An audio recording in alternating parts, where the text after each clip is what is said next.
1935 में मैकाले नाम के एक अंग्रेज ने भारत को अपनी जड़ों से उखाड़ने के बीज बोए थे। मैकाले ने भारत में मानसिक गुलामी की नींव रखी थी। 10 साल बाद यानी 2035 में उस अपवित्र घटना को 200 वर्ष पूरे हो रहे हैं। कुछ दिन पहले मैंने एक कार्यक्रम में आग्रह किया था कि हमें आने वाले 10 वर्षों तक 10 वर्षों का लक्ष्य लेकर चलना है कि भारत को गुलामी की मानसिकता से मुक्त करके रहेंगे।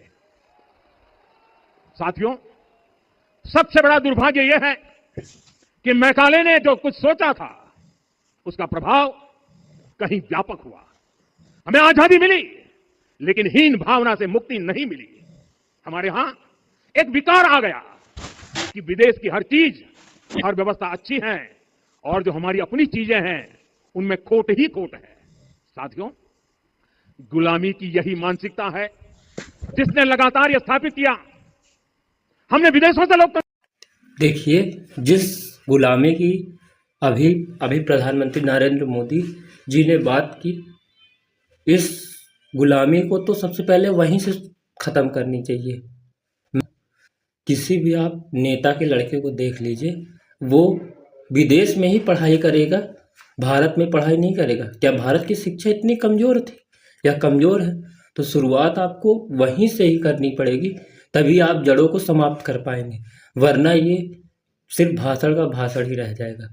जिस मैकाले शिक्षा की आप बात करते हैं, उसी मैकाले शिक्षा आज वर्तमान में भारत में दिखाई देती है।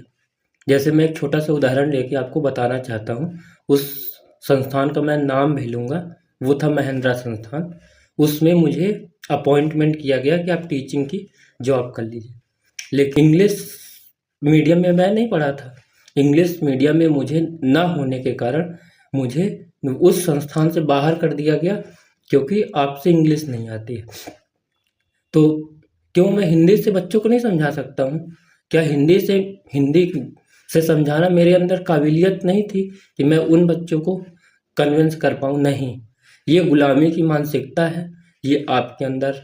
और आपको दिलचस्प विषय आपको बताना चाहता हूँ। जिस संस्थान में मेरे को बताया गया था, वहाँ बच्चों से जो फीस ली जाती थी अलग अलग ली जाती थी। अलग अलग कैसे? इंग्लिश मीडियम के हो तो आपको अलग फीस ली जाएगी और हिंदी मीडियम के हो तो अलग फीस ली जाएगी। लेकिन उस गुलामी की मानसिकता ने यह तय कर दिया कि आपसे इंग्लिश नहीं आती है तो इसलिए आपको संस्थान में नहीं रखा जाएगा। कोई बात नहीं, आप मत रखिए, लेकिन हाँ, बता देना चाहता हूँ